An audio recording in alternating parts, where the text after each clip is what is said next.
Sabe quando a gente ouve falar do livro de números? O nome já dá uma ideia meio, sei lá, de um livro de contabilidade, né?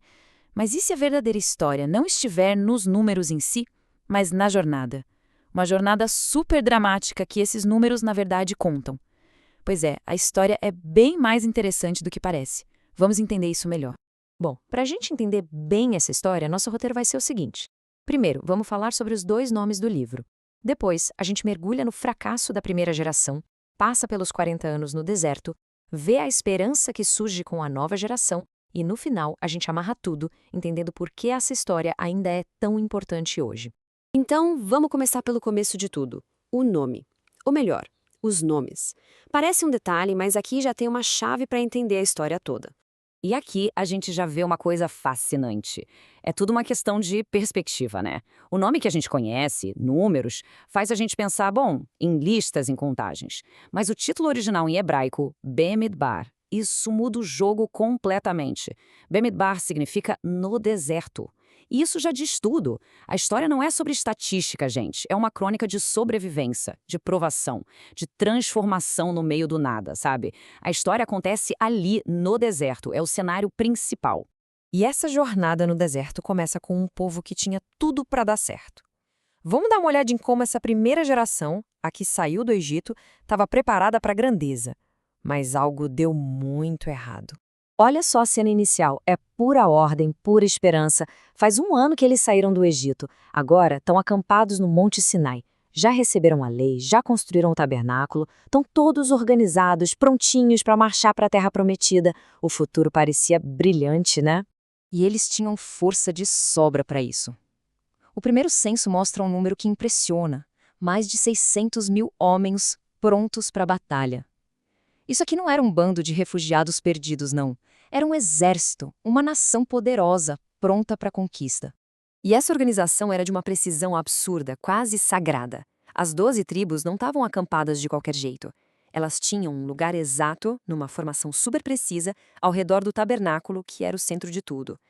E o mais interessante é que essa formação criava o desenho de uma cruz. Ou seja, era um símbolo da ordem e do propósito divino. Estava tudo ali, perfeitamente no lugar. Mas aí vem o momento da virada. 12 espiões são enviados para dar uma olhada na Terra Prometida e 10 deles voltam com um relatório que basicamente espalha o pânico. Eles até falam que a Terra é boa, mas o foco é no poder dos inimigos. E essa frase, parecíamos gafanhotos, ela é devastadora. Mostra uma crise total de identidade e de fé. Eles simplesmente esqueceram de quem os tirou do Egito. O resultado disso foi imediato, foi catastrófico. O medo virou uma rebelião aberta. Aquela nação toda organizada, superpoderosa, que estava a um passo de cumprir seu destino, simplesmente se recusa a continuar. Eles se voltam contra os líderes e, no fim das contas, contra a própria promessa de Deus. Claro que uma rebelião dessas não ia ficar sem resposta.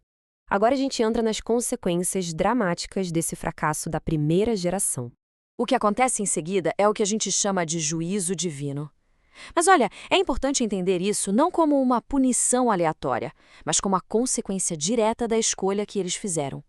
A falta de fé deles fechou a porta para a promessa. E aquela jornada, que devia levar alguns dias, acabou se transformando em décadas. Essa linha do tempo aqui mostra perfeitamente essa longa e dura espera. Por quase 40 anos, a nação fica vagando, meio que sem rumo. O objetivo não era mais chegar à Terra Prometida. O objetivo, na verdade, era esperar. Esperar que uma geração inteira, marcada pela rebelião, morresse no deserto. É uma das passagens mais pesadas da história deles. E o texto bíblico não deixa dúvidas. A linguagem é forte, é direta, a sentença foi clara. A geração que se recusou a entrar na terra não ia ver a promessa se cumprir. Ponto final. E os filhos deles, a próxima geração, iriam vagar até que o último daqueles rebeldes tivesse morrido. Mas a história não termina aí, no fracasso. Muito pelo contrário. Depois de 40 longos anos, uma nova esperança aparece. E é aqui que os números do livro finalmente revelam seu grande segredo. E aí vem a grande virada da história, o ponto crucial. Lá para o final do livro fazem um segundo censo. E olha só que curioso. Os totais são praticamente os mesmos, quase idênticos.